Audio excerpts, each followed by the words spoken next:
Hello and welcome to Thursday Recap, where we are just briefly going to rehash what we talked about at Elevate last night. So, we are currently in the message series entitled 13 Reasons Why.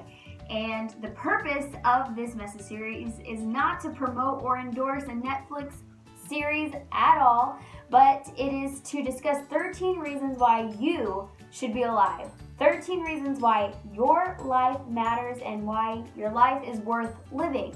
So our goal is to combat suicide and any form of self-harm and speak life over ourselves and over others. So we've made our way through many of these reasons, and last night we looked at 4 more reasons why your life matters, why your life is worth living. So the reasons we have already discussed in the past two Wednesdays was life is valuable, life is fragile, life is short, death is not an escape, death is not final, and your life has a timeline. So if you want to hear more about any of those, look back at the past 2 Thursday recaps. But last night we talked about 4 more reasons, the first of which being your life has meaning and your life has purpose. Those were the first 2 we looked at, and they kind of go hand in hand because once you know your life has meaning, and the more you discover what your life purpose is, the more meaning you feel in your life. You know, when we say, what is life's meaning, or what is my life's meaning, what you're really asking is, what is my significance? What is my value? What is my worth of being alive? And so we talked about how your life has meaning, and we looked at an amazing passage of scripture in Psalms 139, and it talks about verses 13 through 16 talks about how God made us, how we're fearfully and wonderfully made, that before we were ever even in existence, God knew us, and He knit us together in our mother's womb. He planned how He wanted us. We were made specifically. We were designed.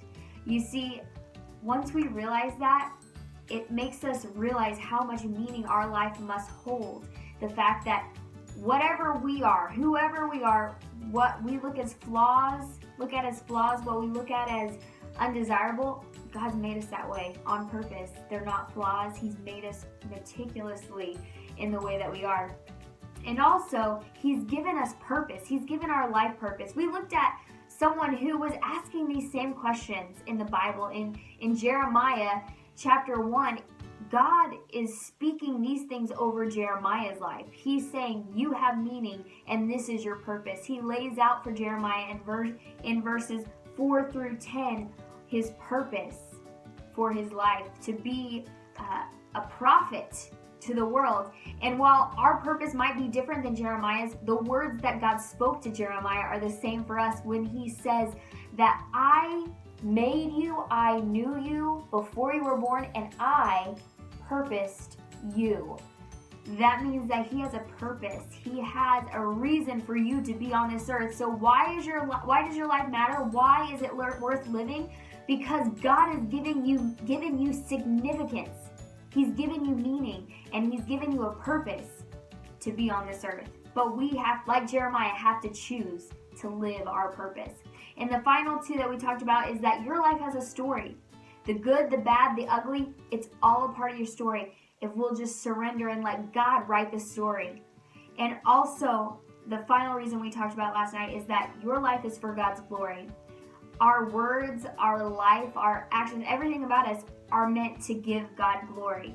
And He gets glory whenever we turn our lives to Him. When anything good or great that comes from us is for His glory. And any time that we fail, because we fail, the Bible tells us that in our weaknesses, He is made strong. Because when we're weak, it allows for His strength to show. So great stuff last night. 4 more reasons why your life matters, why it's worth living. I just encourage you to tune in for next week is our final week in this series. It's going to be great. Have a great rest of your week. We'll talk to you soon.